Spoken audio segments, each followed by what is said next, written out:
வணக்கம் நண்பர்களே, நான் உங்கள் சபாபதி. நம்ம இன்னைக்கு பார்க்க போற வீடியோ, சுமங்கலி பெண்கள் கட்டாயமாக 5 பொருட்களை தானமாக கொடுக்கக்கூடாது.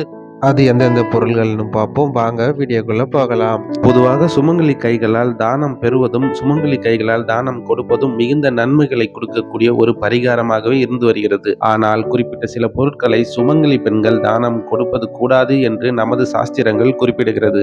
அப்படியான தானம் கொடுக்கக்கூடாத பொருட்கள் என்னென்ன, எதனால் தானம் கொடுக்கக்கூடாது என்று தான் இந்த பதிவில் பார்க்க இருக்கிறோம். சுமங்கலி பெண்கள் வீட்டிற்கு வந்தால் வெறும் கையுடன் அனுப்பக்கூடாது என்று கூறுவார்கள். சுமங்கலி பெண்கள் மட்டுமல்ல, விருந்தினராக யார் வீட்டிற்கு வந்தாலும் தாம்பலம் கொடுத்து அனுப்புவதுதான் சிறப்பு.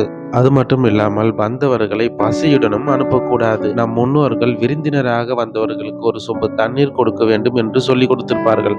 அதுபோல யார் வீட்டிற்கு வந்தாலும் தண்ணீர் அல்லது நீர்மோர் கொடுத்து தான் வழி அனுப்ப வேண்டும். இப்படி தானம் கொடுப்பதின் சிறப்பு அம்சங்களை நாம் தெரிந்து வைத்திருக்கிறோம். அப்படி இருந்தும் இந்த பொருட்களை ஏன் தானம் கொடுக்கக்கூடாது என்று கூறுகிறார்கள் தெரியுமா? முதலாவதாக, தானம் கொடுக்கக்கூடாத பொருள் கண்ணாடி பொருட்களை தானம் கொடுக்கக்கூடாது என்று கூறுகிறார்கள். முகம் பார்க்கும் கண்ணாடியை சுமங்கலி பெண்கள் யாருக்கும் தானம் கொடுக்கக்கூடாது. ஏனென்றால் முகம் பார்க்கும் கண்ணாடியில் மகாலட்சுமி வாசம் செய்வதாக ஐதீகம்.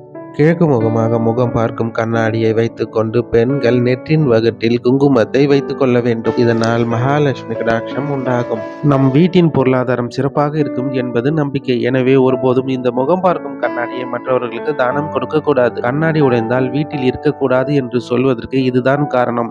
லட்சுமி கடாட்சமான கண்ணாடி உடைந்து விட்டால் அது அமங்கலம் என்று தான் உடனே வீட்டில் இருந்து அப்புறப்படுத்துகிறோம். இரண்டாவதாக, தானம் கொடுக்கக்கூடாத பொருளாக குங்குமச்சிமிழ் விளங்குகிறது. திருமணம் போன்ற விசேஷங்களுக்கு பொதுவாக தானம் கொடுக்கின்றனர்.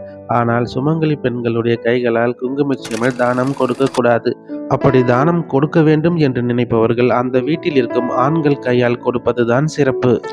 மூன்றாவதாக, குத்துவிளக்கு யாருக்கும் தானம் கொடுக்கக்கூடாது. பல இடங்களில் இன்றும் பரிசாக குத்துவிளக்கு தானம் கொடுக்கப்படுகிறது. அதிலும் குறிப்பாக குத்துவிளக்கை சுமங்கலி பெண்கள் தானமாக கொடுக்கவே கூடாது. அதில் மகாலட்சுமி பூரணமாக நிறைந்திருப்பதால் உங்களுடைய கைகளால் குத்துவிளக்கை தானம் கொடுத்தால் மகாலட்சுமியின் கடாட்சம் உங்களை விட்டு நீங்கி விடுவதாக சாஸ்திரங்கள் கூறுகிறது.